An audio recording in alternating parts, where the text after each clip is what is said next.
दोस्तों, हमारा हफ्ते आपके लिए एक नई दिल दहला देने वाली एनिमेटेड हॉरर स्टोरी बनाते हैं। तो अगर आप हमारी यानी स्कैरी मंडे की कहानियाँ एंजॉय कर रहे हैं तो चैनल को सब्सक्राइब करना मत भूलिए और बेल आइकन ज़रूर दबाइए।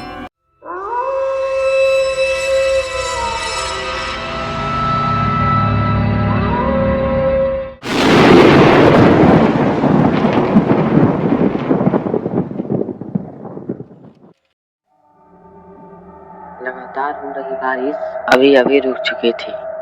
घने जंगलों के बीच मिट्टी पानी से भीगी हुई थी। हर तरफ धुंध फैली थी। हवा में सड़ी हुई मिट्टी की दलदल की तेज बूंदें फैली हुई थी। पेड़ों से टपकती पानी की बूंदें पूरे जंगल को खामोश बना रही थी। और डरावना जंगल के बीचों बीच एक पुराना दलदल था।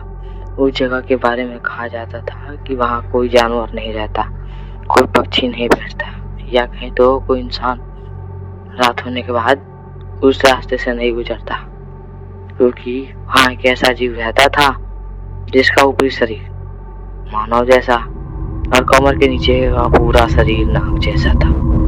दोनों हाथ इंसानों जैसे थे, लेकिन उंगलियों की जगह न लंबे नुकीले काले नाखून थे। चेहरा बिल्कुल एक नाग के फन जैसा था।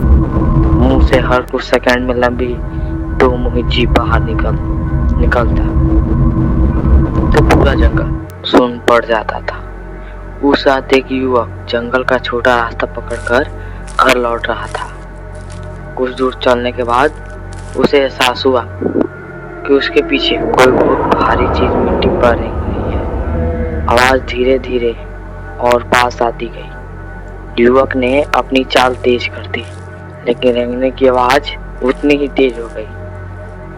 उसने पीछे देखने की हिम्मत नहीं की। कुछ कदम बाद जंगल एकदम शांत हो गया, इतना शांत कि अपने सांसों की आवाज भी साफ सुनाई देने लगी। पेड़ों के ऊपर बैठे सारे एक साथ उड़ गए। बंदर चीखते हुए दूसरी दिशा में भागने लगे। भीगी हुई मिट्टी पर एक लंबी काली परछाई धीरे धीरे आगे बढ़ रही थी। वह परछाई इंसान की नहीं थी। धुंध के बीचों बीच उसका असली शरीर दिखाई दिया। वह बिना आवाज किए मिट्टी पर फिसलता हुआ आगे बढ़ रहा था।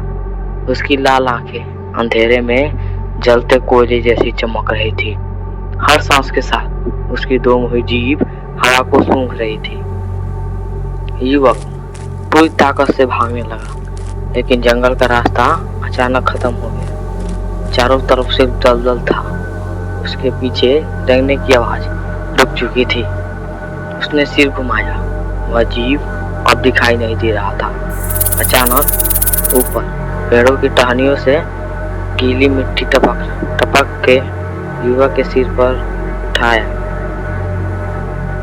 वह जीव पेड़ की मोटी शाखा से उल्टा लटका हुआ था। गीली आंखें बिना पलक झपकाए उसे घूर रही थी।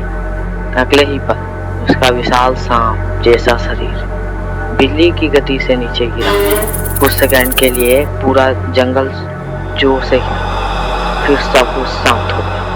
अभी सुबह उस जगह सिर्फ गहरी रेंगने की लकीरें मिली और कीचड़ में दो इंसानी पैरों के निशान, जो कुछ कदम बाद अचानक विशाल सांपों के निशानों में बदल गए।